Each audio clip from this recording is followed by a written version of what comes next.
Okay, everybody, this is mooneydashcam. Today, we are in Syosset, Long Island. We are going to the CVS that John Gotti Jr. claimed he was stabbed at in 2013. All right, let's flip this around and get into it. Don't forget to follow me at mooneydashcam on Instagram. I'm posting there every single day. Please leave suggestions for future videos in the comments. I very much appreciate those. Also, hit the notification bell so you guys can see when I post a new video right away. All right. The address that we're going to is 55 Cold Spring Road.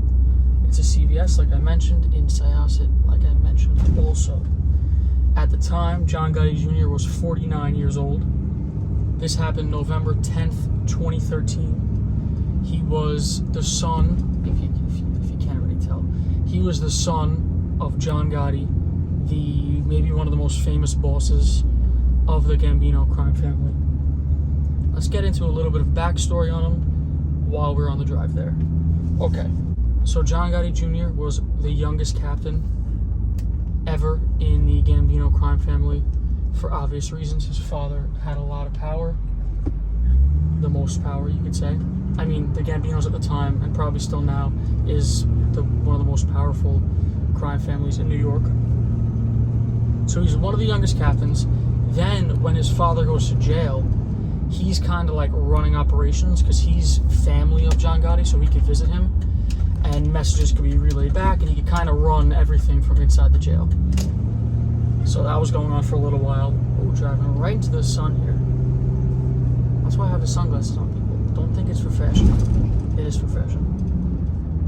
So, John Gotti Jr., according to him, quit the mob in 1999 after pleading guilty to racketeering charges. He ended up getting out in 2005. He claimed he quit the mob to focus on being a father. Now, between 2004 and 2009, John Gotti Jr. was indicted 4 separate times on charges ranging from racketeering to murder conspiracy. They went after him for 2 murders, one being the stabbing of Daniel Silva. I covered that at the Silver Fox Bar in Ozone Park. Check my description. I have that video. Alright, let's pull to the side and we're going to let this Porsche... Oh, there's nowhere to pull over to. So the Porsche behind me, up right here. Look at that. Let's watch the Porsche fly by. I don't blame him. If I was in a Porsche, I'd be flying by too.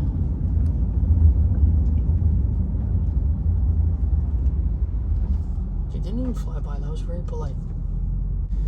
They also went after him for running and operating a drug trafficking ring and for the shooting and attempted kidnapping of Curtis Lewa, at the time just like a radio talk show host and now very much in the political game, probably a little bit then too.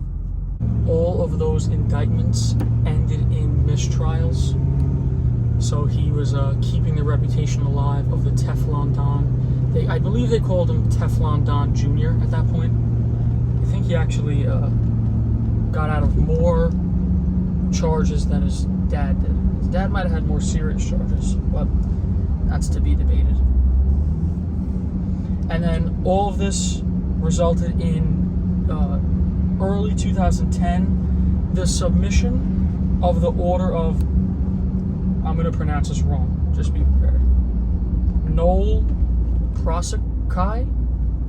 It's like the Latin term for we'll leave you alone. We're not going to drag you to court anymore. This is the CVS to the right. Pulling in right now. So this is the parking lot that this all went down. And I believe it looked exactly the same in 2013. So I saw a picture from some article and it looked just like this. Let's spin this big truck around. Get my shot. Of course I'll get out for everybody.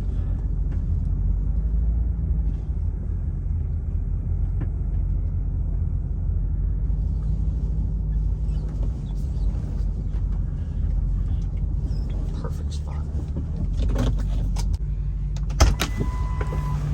Okay, so in this parking lot, November 10th, 2013, 9:45 p.m. on a Sunday, John Gotti Jr. is stabbed.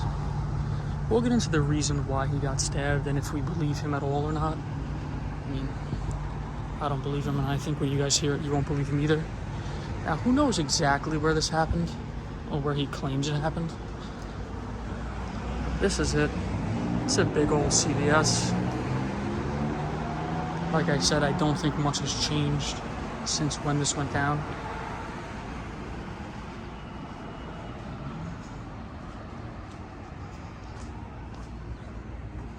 Say hi to the truck back there. I know you guys see it. So he got stabbed in the gut, and we only know this because he drove himself to the hospital, to Syosset Hospital, which we're going to go to. We'll take the exact route he probably took. It's not very far away.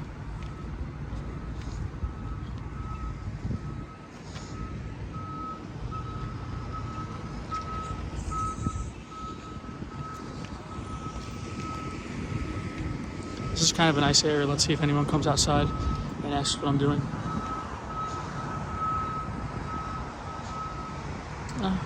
We are right across from the train station. Train stations attract weirdos.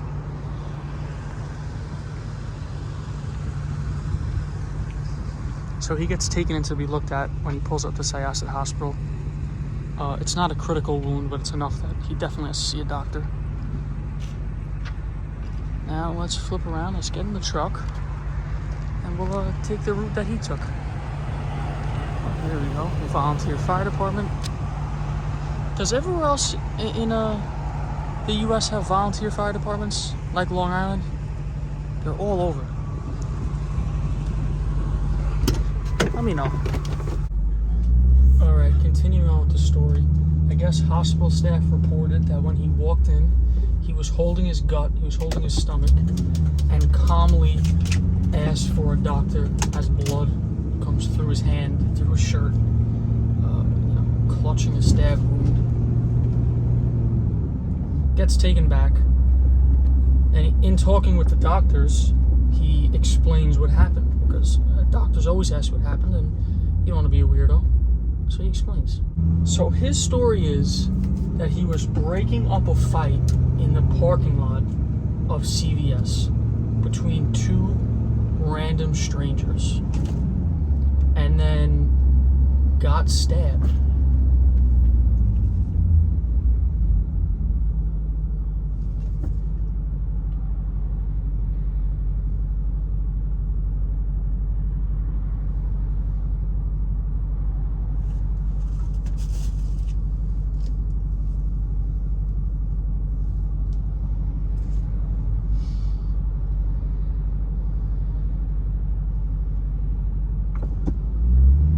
It seems just so unlikely that happened. That you're trying to break up a fight between two strangers and you end up getting stabbed in the gut, and then you drive yourself to the hospital. It just seems very odd, and I know all you guys with common sense will have to agree with me on this one, that it just seems weird. The hospital had to call the police because that's just protocol when someone comes in with a stab wound or probably a gun wound or whatever, an attack wound. So they call it 1019 to report there's a stabbing victim, and police head there. Once the police arrive, they start to ask some questions. He immediately does not give any more of the story. The only thing that he gives is the location that it happened. Now, law enforcement said that he wasn't very cooperative. Other people said that he was politely uncooperative. He didn't want to give the story. I don't know if you have to give the story. I don't know if there's laws around that, really.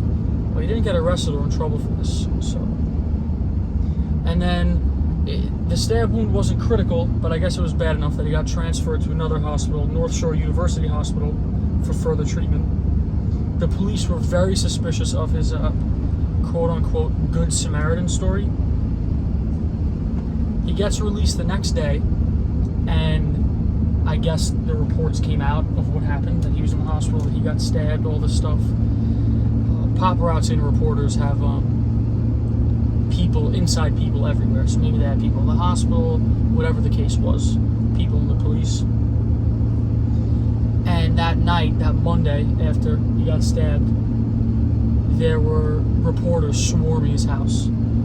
And then in that case, he doesn't have a problem talking to the police. He calls the police right up to get them cleared away from his house. He didn't live too far from here. He lived in Oyster Bay, and at the time, and I think it was only about 1.5 miles away from the CVS he got stabbed at.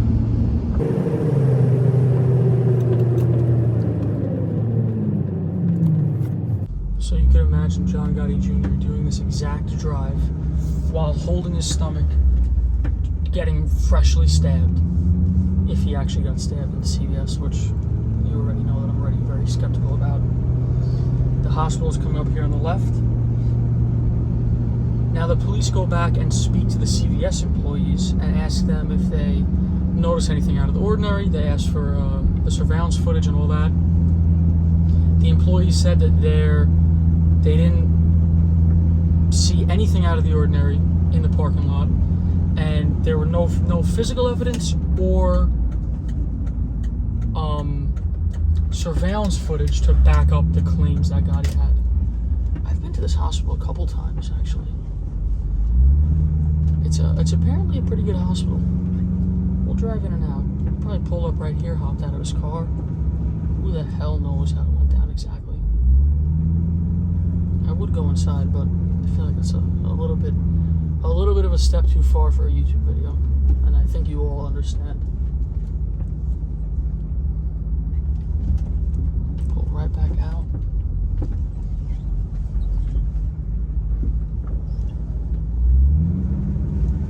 Look how smooth that was.